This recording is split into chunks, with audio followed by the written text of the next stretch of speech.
তৌসিফের একটা গান আছে না, পাহাড় যাব ঝুম ঘরে ঘুম দেব, ইচ্ছে করছে খুব জোরে বৃষ্টি নামুক।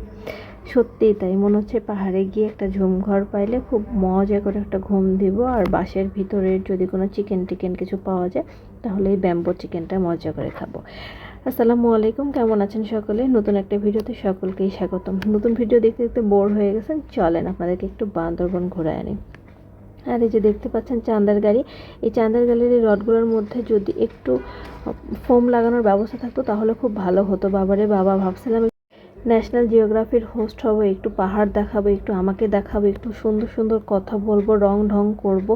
তা না, যে ঝাঁকিটা দিচ্ছে আর যে বাড়ি খাচ্ছি, একেবারে অস্থির অবস্থা। কোমর টমর হাত পা যেখানে বাড়ি লাগতেছে সেখানে একেবারে ব্যথা হয়ে গেছে। যাই হোক, তারপরে পাহাড়ের যে সৌন্দর্য, আঁকাবাঁকা পথ, এত সুন্দর পাহাড়, সবুজ বাতাস, রোদ, সব কিছু মিলেমিশে এত আনন্দ দিচ্ছে, ওই ঝাঁকি ব্যথা সব ভুলে গেছে। আর এত সুন্দর সুন্দর সুন্দরী রমণী, ছোট ছোট ইয়ং ভাই বোনদের সাথে নিয়ে ওরা এত টিনেজার এত মজা করতেছিল, ওদেরকে দেখে আমরা আরও বেশি খুশি হয়ে গেছিলাম। ওদের জন্য আনন্দটা আরও বেশি হয়েছিল। আর পাহাড়ের এই আঁকা বাঁকা পাহাড়গুলো মনে হচ্ছিল যে এক একটা ওয়াইফাই সিগন্যাল দিচ্ছে। সত্যি এত বেশি সুন্দর। আর প্রকৃতি সুন্দর, আপনাকে আমি যতভাবে ক্যামেরার যে অ্যাঙ্গেলেই দেখানোর চেষ্টা করি কিনা, এটা কখনোই সম্ভব না। প্রকৃতি নিজের রূপে নিজের মতো করে সবসময় বউ সেজে থাকে, তার থেকেও বেশি আল্লাহর সৃষ্টি, মাশাআল্লাহ। আর এই আঁকাবাঁকা পথ ধরে মনে হচ্ছিল আহ কি যে শান্তি। আর বান্দরবনে আমার হাজব্যান্ড নিয়ে যেতে চায়নি, আমি জোর করছি, এই জন্য নিয়ে গেছে। সে আমাকে সিলেটে নিয়ে যেতে চাইছিল, এই জন্য স্পেশাল থ্যাংক ইউ হাজব্যান্ড বলা হয়নি, ভিডিওতে বললাম, তুমি দেখে নিও।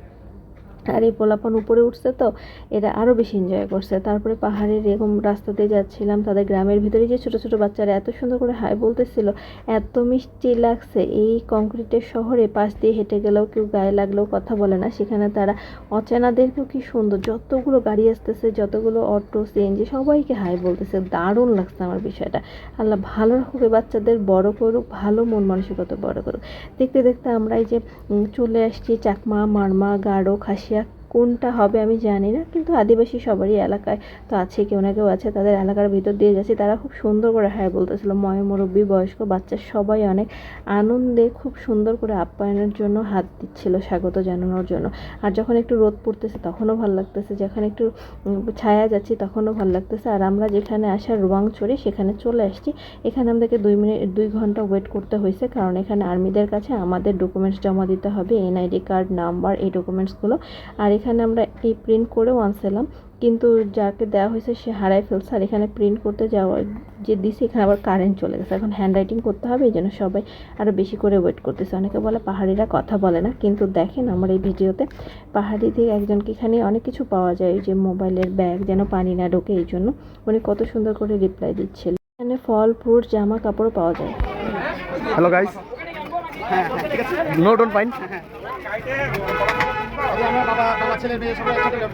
আলহামদুলিল্লাহ, মাশাআল্লাহ। বাবার কাছে সাহায্য করা, ঠিক আছে, মাশাআল্লাহ। আপু, বাবাকে সাহায্য করে, এটা আপনারও দায়িত্ব। যেহেতু অনেক সকালে রওনা দিছি, শুধু একটু নাস্তা খেয়ে বেরিয়েছি। এখানে এসে সবারই মোটামুটি খিদা লেগে গেছে। এখানে 1টা 1:30টার দিকে আমরা আসছি, তো ওখানে লাঞ্চ আমরা করিনি। আমরা এখানে লাঞ্চ কোথায় করব আমরা তাও জানি না, ভাবছিলাম ভিতরে কোনো হোটেল থাকবে সেখানে খাবো। এটা হচ্ছে ওখানে পাহাড়িদেরই একটা হোটেল, এখানে ভাত পাওয়া যায়। আমরা খাইনি, জানলে আমরা এখান থেকে খেয়ে যেতাম, কিন্তু ওখানে দেবতাখুমে যাওয়ার পর আমাদের এত ক্ষুধা লাগছে। যাই হোক, আমরা এই পেয়ারা, ফল ফ্রুটস একটু নিয়ে নিয়েছিলাম, সেগুলো দিয়ে কাজ চালাইছি। এই যে দেখেন কারেন্ট চলে গেছে, সবাই হ্যান্ড রাইটিং করতেছে। এখানে 2 ঘন্টা টাইম আমাদের নষ্ট হয়েছে, তারপর আমরা অনেক মজা করছি। যারা যারা এখনও দেবতাখুম আসেনি সবাই আসবেন। ভিডিওটা ভালো লাগলে লাইক কমেন্ট শেয়ার করবেন। আপনারা কিন্তু আমাকে লাইক কমেন্ট শেয়ার করতে অনেক কৃপণতা করেন, এটা তো আপনাদের সম্পত্তি না, জাস্ট একটা লাইক করবেন, আপনাদের ক্ষতি হবে না, আমার উপকার হবে। থ্যাংক ইউ সবাইকে।